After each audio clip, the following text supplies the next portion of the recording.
Hello guys, I am Hrithik Upadhyay. Hrithik study channel पे आपका स्वागत है। जैसा कि आप लोग थंबनेल में देख पा रहे हैं कि क्लास 9th की मैथ का लेसन नंबर 1 का पार्ट सेकंड है ये वीडियो। तो फिर आप लोग देख लीजिएगा। मतलब इसमें अभी लेसन हम पढ़ा रहे हैं, तो उदाहरण फर्स्ट से हम लोगों को स्टार्ट करना था। उससे पहले की वीडियो मैंने पहले अपलोड कर दी है, तो आप लोग देख लीजिएगा। तो इसके बाद से हम लोग इसको पढ़ने के बाद प्रश्नावली को हल करेंगे और अपरिमेय संख्या के बारे में चर्चा करेंगे। जैसा कि आप देख सकते, हम लोग यहाँ तक पढ़ चुके थे, उदाहरण 1 तक, मतलब यहाँ तक पढ़ चुके थे। अब उदाहरण 1 से हम लोग को पढ़ना है, तो फिर ये पूरा पूरा हम लोग पढ़ेंगे। इतना पढ़ने के बाद प्रश्नावली 1.1 यहाँ पे आप देख सकते हैं, इसको सॉल्व करेंगे। सॉल्व करने के बाद अपरिमेय संख्या को हम लोग पढ़ेंगे विस्तार से। तो ठीक है, तो स्टार्ट करते हैं आज के इस वीडियो को एक छोटे से इंट्रो के साथ।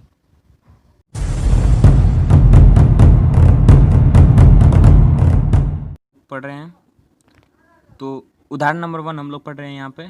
चलिए शुरू करते हैं आज इस वीडियो को। उदाहरण 1, नीचे दिए गए कथन सत्य हैं या असत्य कारण के साथ अपने उत्तर दीजिए। क्या कह रहा है?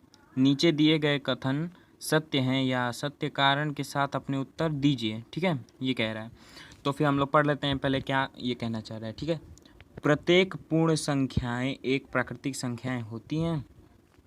अब देखिए बात क्या है, प्रत्येक पूर्ण संख्याएं एक प्राकृतिक संख्याएं होती हैं। तो पूर्ण संख्याओं को हम लोग ले रहे हैं। पूर्ण संख्याएं जो 0, 1, 2 डॉट डॉट डॉट, और प्राकृतिक संख्याएं 1, 2, 3 डॉट डॉट डॉट। ठीक है, तो हमने मान लिया कि माना क्या ये पूर्ण संख्या है, ये प्राकृतिक संख्या है। अब हम लोग देखेंगे कि इसमें जो 0 है वो प्राकृतिक संख्या में नहीं आता। यानी कि अगर हम कहा जाए 1, 2, 3, 4, ये हो गई प्राकृतिक संख्या है। और हम लोग मूल नंबर की बात, पूर्ण संख्या की बात करें तो 0, 1, 2, 3। अब देखिए कि ये कहना क्या चाह रहा है। ये कह रहा है कि प्रत्येक पूर्ण संख्याएं एक प्राकृतिक संख्या होती हैं। पूर्ण संख्याएं ये जो हैं ये क्या प्राकृतिक संख्याएं होती हैं? तो हम लोग का आंसर है नहीं। क्यों? क्योंकि हम लोग जानते हैं कि 0 जो है इसमें कॉमन नहीं मिल रहा है। देखिए 0 जो है प्राकृतिक संख्या में नहीं आता है, बल्कि पूर्ण संख्या में आता है। तो फिर यानी कि जो अगर यहीं पे कहा रहता कि प्रत्येक प्राकृतिक संख्याएं पूर्ण संख्याएं होती हैं तो ये आंसर सही हो जाता। लेकिन यहीं पे कह दिया कि प्रत्येक पूर्ण संख्याएं क्या प्राकृतिक संख्याएं होती हैं, तो ये इस तरह से ये असत्य हो गया। क्योंकि शून्य जो है एक पूर्ण संख्या है, न कि प्राकृतिक संख्या है। आगे बढ़ते हैं सेकेंड वाले पर। प्रत्येक पूर्णांक एक परिमेय संख्या होती है, वो होता है, मतलब प्रत्येक पूर्णांक एक परिमेय संख्या होता है। सिंपल सी बात है। पूर्णांक क्या होता है? जो नेगेटिव और पॉजिटिव दोनों नंबर जिसमें होते हैं, जैसे -2 हो गया, -2 हो गया, रुक जाइए, -2, 2, 3, -4, -2000, इस तरह की बहुत सारी संख्याएं होंगी। ये सभी संख्याएं क्या हैं? ये सभी पूर्णांक हैं। तो इन सभी संख्याओं को हम लोग परिमेय संख्या यानी कि P/Q के रूप में लिख सकते हैं। जैसे 1 को ले लिया तो 1/1, 2 को ले लिया तो 2/2, -2 को ले लिया तो -2/1। इस तरह से ये हो जाता है, ये कथन सत्य हो जाता है कि प्रत्येक पूर्णांक एक परिमेय संख्या होती है। क्यों? क्योंकि जो है, मान लीजिए हमने पूर्णांक को यम मान लिया। यम क्या इसमें माना है? यम माना है। हम लोग एन भी मान सकते हैं, ए बी भी कुछ भी मान सकते हैं। अब यम को मैं m/1 लिख सकता हूँ। इसका मतलब कि ये कथन जो है वो क्या है? सत्य है। ठीक है, अब आगे बढ़ते हैं कि प्रत्येक परिमेय संख्या एक पूर्णांक होती हैं। अब क्वेश्चन में ट्विस्ट ला दिया है। ठीक है, अब ये क्या, जो सेकेंड वाला जो पार्ट था उसको उल्टा कर दिया है। क्या? परिमेय संख्या को अब कह रहा है कि क्या प्रत्येक परिमेय संख्या एक पूर्णांक होती हैं। भाई बात ने इस क्वेश्चन ने फंसा दिया। अब हम लोग सोचेंगे कि हाँ, पूर्णांक जो होता है वो क्या होता है? पूर्णांक जो होता है माइनस यानी कि निगेटिव और पॉजिटिव जितनी भी संख्याएं होती हैं उन्हें हम क्या क्या कहते हैं? पूर्णांक कहते हैं। इन संख्याओं का संग्रह क्या होता है? पूर्णांक होता है। तो फिर इन संख्याओं का जो संग्रह है वो पूर्णांक है। ठीक है, और प्राकृतिक संख्याएं क्या होती हैं? जो इनको बाई में कर दें, जैसे -2/1। अब यहीं पे मैं इसको ले लेता हूँ। मान लीजिए मैंने ले लिया कि 4/5 ले लिया, 2/3 ले लिया। तो इस तरह की संख्याएं जो हैं वो पूर्णांक नहीं है। क्या नहीं है? पूर्णांक नहीं है। ठीक है, तो जब पूर्णांक नहीं है तो ये परिमेय संख्या तो है भाई, लेकिन पूर्णांक नहीं है, तो ये कहना क्या चाह रहा है? क्वेश्चन कह रहा है कि प्रत्येक परिमेय संख्याएं एक पूर्णांक होती हैं, तो इसका आंसर हो जाएगा नहीं, क्योंकि यहाँ पे उदाहरण में तो दिया है 3/5, हम लोग कुछ भी मान सकते हैं, यहाँ पे 2/4 मान सकते हैं। ओ ये तो गलत, चलिए ये भी हो जाएगा, 1/2 हो गया। हाँ, तो इस तरह से हम लोग मान सकते हैं, इस तरह से हम मान सकते हैं कि प्रत्येक परिमेय संख्याएं पूर्णांक नहीं होती। इस तरह से हम लोग को ये समझ में आता है। तो इस तरह से इस क्वेश्चन का भी हमें आंसर मिल गया। अब चलते हैं उदाहरण नंबर 2 पर। आइए, PDF है, थोड़ा सा ये गड़बड़ हो जा रहा है। उदाहरण नंबर 2, ठीक है। उदाहरण नंबर 2 क्या कहना चाह रहा है? उदाहरण नंबर 2 कह रहा है कि 1 और 2 के बीच 5 परिमेय संख्याएं ज्ञात कीजिए। 1 और 2 के बीच 5 परिमेय संख्याएं ज्ञात करने के लिए कह रहा है। तो ज़्यादा मेहनत नहीं करनी है, तो हम लोग क्या करेंगे, सीधे यहाँ पे देखते हैं। इस प्रश्न को हम कम से कम 2 विधियों से हल कर सकते हैं। दोनों विधियों हम लोग आज पढ़ लेते हैं।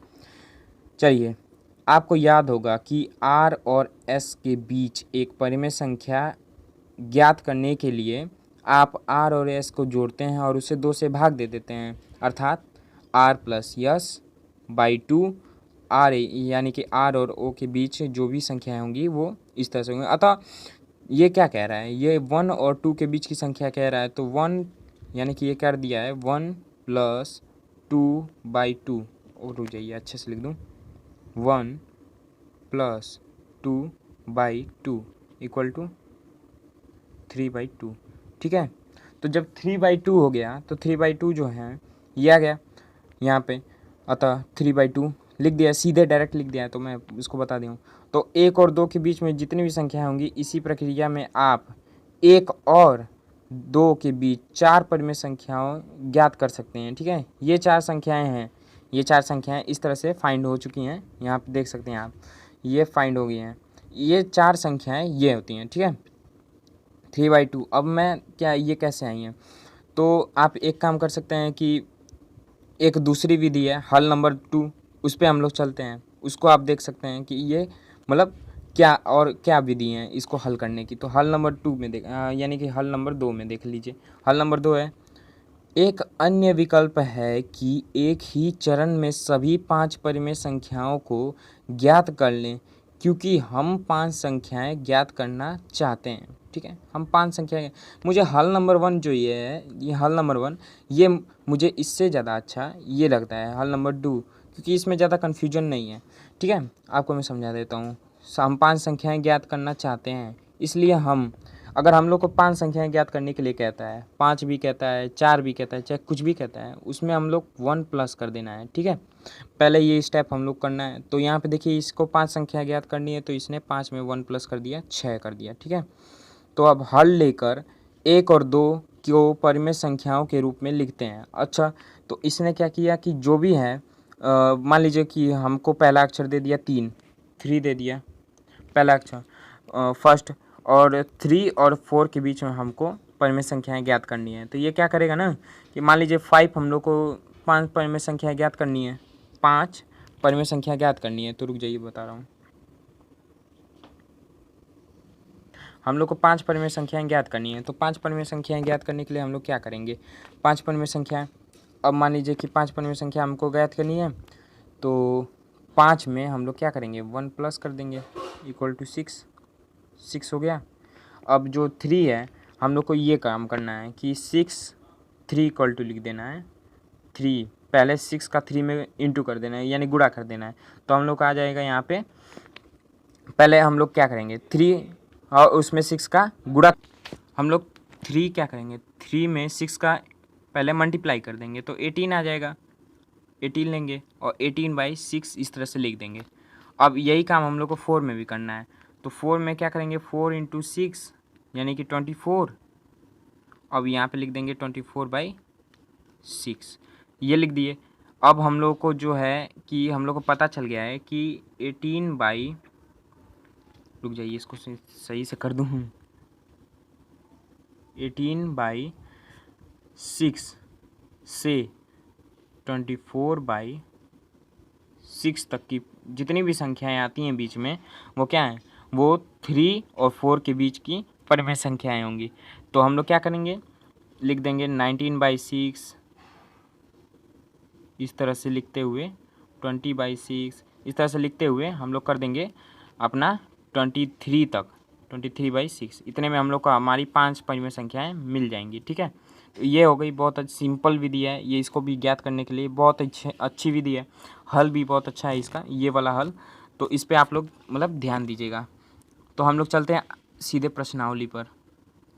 तो प्रश्नावली हम लोग देख सकते हैं, पूछ रहा है क्या शून्य एक परिमेय संख्या है, क्या शून्य एक परिमेय संख्या है, क्या इसे आप P/Q के रूप में, यानी कि P/Q के रूप में लिख सकते हैं, जहाँ P और Q पूर्णांक हैं। देखिए, क्या शून्य एक परिमेय संख्या है, क्या इसे आप P/Q के रूप में लिख सकते हैं, जहाँ P और Q पूर्णांक हैं और Q नॉट इक्वल टू 0 है। तो सिंपल सी बात है, हम लोग को ध्यान होगा कि 0 की बात करें अगर हम लोग, तो 0 एक परिमेय संख्या हो सकती है। क्यों? क्योंकि हम लोग 0 को 0/1, यहाँ तक कि 0/2 भी लिख सकते हैं, है कि नहीं। तो इस तरह से हम लोग जान चुके हैं कि जो 0 जो है उसको P/Q के रूप में लिखा जा सकता है, जहाँ पे Q जो है नॉट इक्वल टू 0, और जो P और Q है वो क्या है, पूर्णांक है, जो क्योंकि वो नेगेटिव पॉजिटिव दोनों है 0। तो इस तरह से हम लोग को ये पता चल गया है कि ये जो 0 होता है वो क्या है, एक परिमेय संख्या है। 0 क्या है, एक परिमेय संख्या है। ठीक है, तो इस तरह से ये कथन हम लोग सिद्ध कर चुके हैं। अब मतलब ये फर्स्ट क्वेश्चन, हम लोग का फर्स्ट क्वेश्चन सॉल्व हो चुका है। आगे पढ़ते हैं। 3 और 4 के बीच में 6 परिमेय संख्याएं ज्ञात कीजिए। ठीक है, 3 और 4 के बीच में 6 परिमेय संख्याएं ज्ञात करनी है। तो वही सिंपल सी विधि हम लोग को वही लगा देनी है जो मैंने ऊपर लगाया था। रुक जाइए, यहाँ पे आते हैं हम लोग, यहाँ पे मैं लिख देता हूँ क्या करना है। 3 और 4 के बीच ना, तो 3 है, इस बार 6 कह दिया है, तो पहले हम लोग क्या करेंगे, 6 + 1 हल नंबर 2 के हिसाब से यहाँ पे आ जाएगा 7 इक्वल टू में, हाँ, तो 7 आ गया।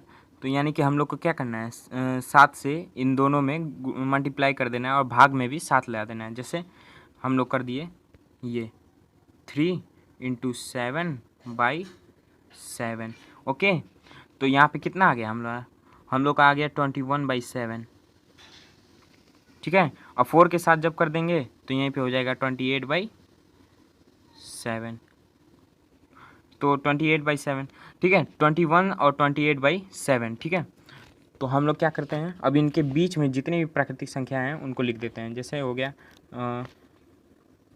21/7, 22/7, 21 को मत लिखिएगा, 23/7, 24 एटसेट्रा एटसेट्रा।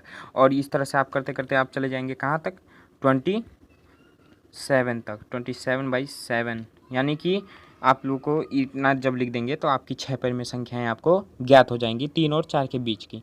अब बात करते हैं अगले क्वेश्चन की। तो क्वेश्चन नंबर 3 क्या है, 3/5 और 4/5 के बीच 5 परिमेय संख्याएं ज्ञात कीजिए। तो 5 परिमेय संख्याएं ज्ञात करनी है, तो बहुत सिंपल इसका भी है। हम लोग को क्या करना है, ऊपर और नीचे सेम कोई भी हम लोग को कोई किसी भी अंक से मल्टीप्लाई कर देना है। तो मैं यहाँ पे 5 से ही कर रहा हूँ, हाँ, तो 5 से ऊपर और नीचे मल्टीप्लाई कर दीजिए तो आ जाएगा 3 × 5 15, 15/25, 15/25। ओके, और 4 में भी उसी संख्या से गुणा कर देना है, 4 × 5, मतलब 5 से भी कर सकते हैं, यहाँ पे 6 से कर देंगे ना, तो हम लोग के बीच की जो 5 परिमेय संख्या है वो ज्ञात हो जाएंगे। जैसे मैं कर दे रहा हूँ, रुक जाइए, 6 से ही कर दे रहा हूँ, क्योंकि हम लोग यहाँ पे भी 6 + 1 करते थे, उसी तरह से यहाँ पे भी 5 + 1 कर देंगे। तो 5 + 1 जब हम लोग करेंगे तो यहाँ पे आ जाएगा 6। तो यानी कि हम लोग कर सकते हैं कि 3/5 × 6 × 6 इक्वल टू 18। अरे ये 8 नहीं बन रहा है यार ठीक से, बाय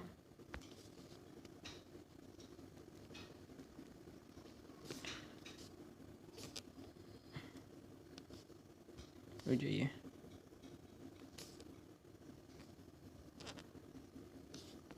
फिर से कर दे रहा हूँ, 3/5 इंटू सिक्स इक्वल टू 18/5/30, ठीक है। तो ये हो गया और ये हो गया, तो 18/30 हो गया। अब 4 में भी यही काम कर देंगे, 18/30 हो गया और 4/5 इंटू 6 24/5/30। तो हम लोग को दो संख्याएं मिल गई, सिंपल सी है। तो 18/30 से सॉरी रुक जाइए, इसको इरेज कर दूं।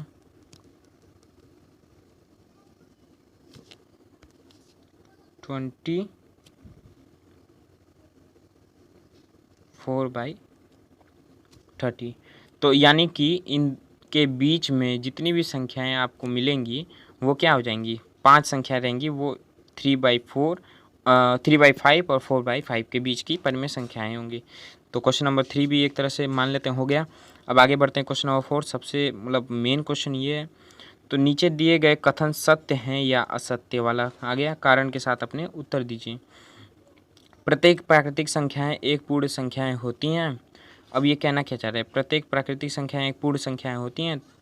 तो ये क्वेश्चन थोड़ा हार्ड है, मैं इसको आपको अपने नेक्स्ट वीडियो में बता दूंगा। प्रश्नावली 1.1 के नाम से ये वो होगी, वीडियो का नाम रहेगा, तो आप सर्च मार लीजिएगा और ज़्यादा टाइम नहीं लगेगा मुझे उसको भी डालने में, ठीक है। Thank you for so much watching my video, share subscribe and like also, and friends और फैमिली के पास साथ शेयर जरूर कर दिएगा। व्यूज़ मेरे बढ़ जाएंगे तो मुझे भी थोड़ा अच्छा लगेगा।